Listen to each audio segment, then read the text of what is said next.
Good morning, boys and girls. Today I'm going to read The Copycat Fish.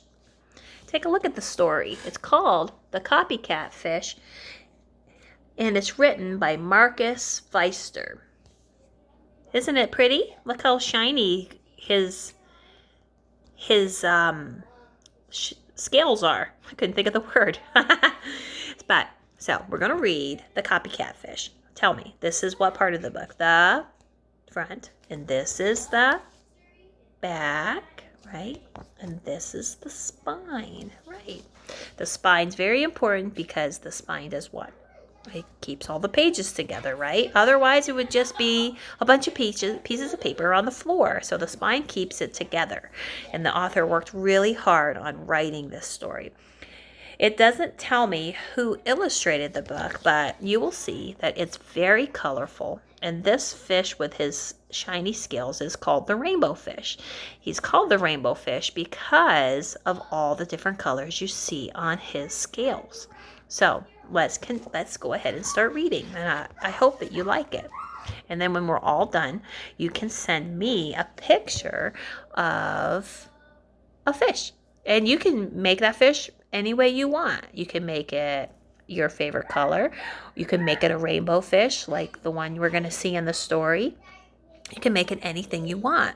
And that's what's wonderful about art. Art doesn't have to be one certain thing. You can make it anything you want it to be. And I know that you guys are very creative when it comes to art.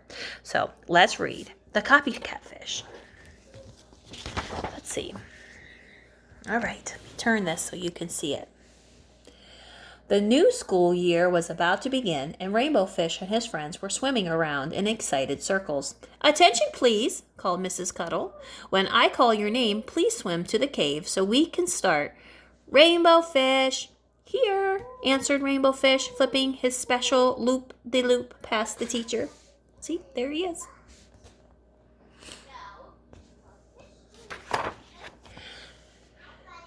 Miss Cuddle called the roll. Dinah, Puffer, Rusty, Spike, Rose, Pearl, and Little Blue crowded into the school cave. Tug? Mustering up his courage, Tug tried flipping into the cave just like Rainbow Fish. "I'm here," he said, tumbling into Miss Cuddle. "I can see that," she smiled. "Hey, that's my special move," thought Rainbow Fish. See, there's the copycat fish. And they call him a copycat fish because he does everything that Rainbow Fish does. So let's see what happens to all the kids. All the fishies are at school. First thing that morning, Miss Cuddle asked the younger students to sort shells by size, from tiny baby ones to giant surf clams. The older students counted out pebbles in sets of 10. Rainbow Fish had an idea. He counted out 10 pebbles and arranged them in a triangle. Then he counted out 10 more in the shape of a square. Making shapes was much more fun than making plain old piles. He was still doing his task. See? There he is. What shape did he make? It kind of looks like an ice cream cone or an arrow, right? Let's continue.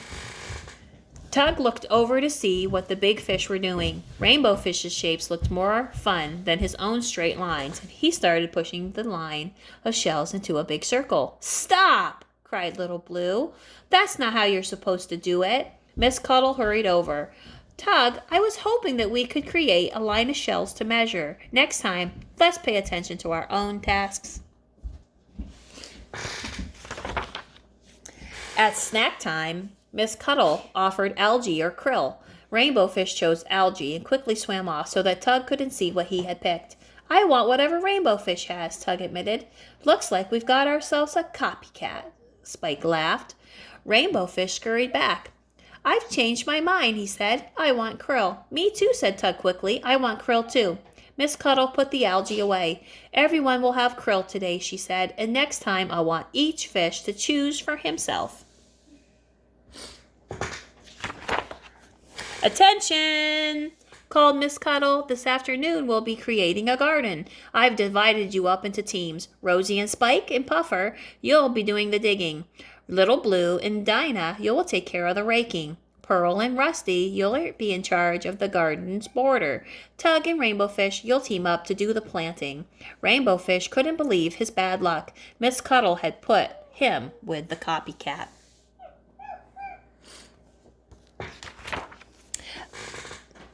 Tug pestered Rainbow Fish with questions. What should we plant first? Where should we plant it? And there was nowhere for Rainbow Fish to hide his work.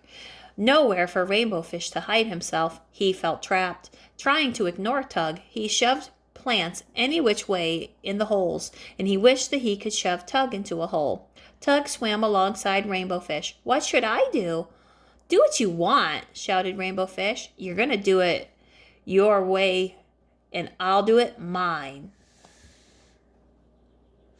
I think Rainbow Fish is starting to feel kind of frustrated that the little fish is copycatting him. Don't you think?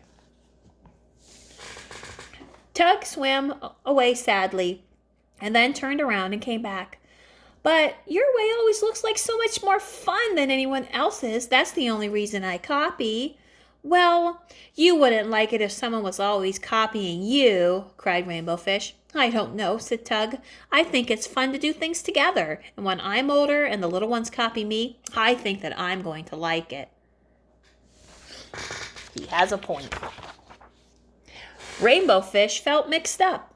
Part of him still felt boiling mad at Tug, but another part could see what Tug had meant. He didn't know what to do, and he looked across the garden and suddenly realized that he had created a big mess. I've ruined it, he cried. Wait a minute, said Tug. I have an idea. What if we put the tall ones in the back and the short ones in the front, just like when we sorted clamshells? That's a great idea, said Rainbow Fish. I'm very proud of each and every one of you working together to create such a beautiful garden, said Miss Cuddle at the end of the day. Rainbow Fish felt so happy as he floated through their beautiful new garden that he did a loop-de-loop for a goodbye flip. And the others followed, admiring their work. See, look at their garden. Doesn't that look beautiful? Last came Tug. Remembering that Rainbow Fish had liked his idea made Tug feel so happy that he zoomed ahead to say goodbye to him. He had to zig and to zag around the other fish. It was so much fun that he did it again and zoomed and he zagged and he zigged. Hey, nice move, yelled Spike. Want to swim home together? Asked Rainbow Fish. I can show you how to do my flip, and maybe you can show me how to do that zigzag. Sure, said Tug, and he and Rainbow Fish swam side by side all the way home. The end. That was a pretty good story about those two fish. The fish had a problem, didn't they, when they first started? The little Tug was a copycat, and he wanted to do everything that the big fish was doing, didn't he? And Rainbow Fish didn't really like that at first, but then he saw that he was just kind of being mean about it and changed his ways, and they decided to work together, which is better, and they got their work done, made themselves a beautiful garden, and ended up being friends at the end and showing each other how to do a special move. So that's pretty cool, right? So I hope you liked the book. It's pretty good. I liked it too.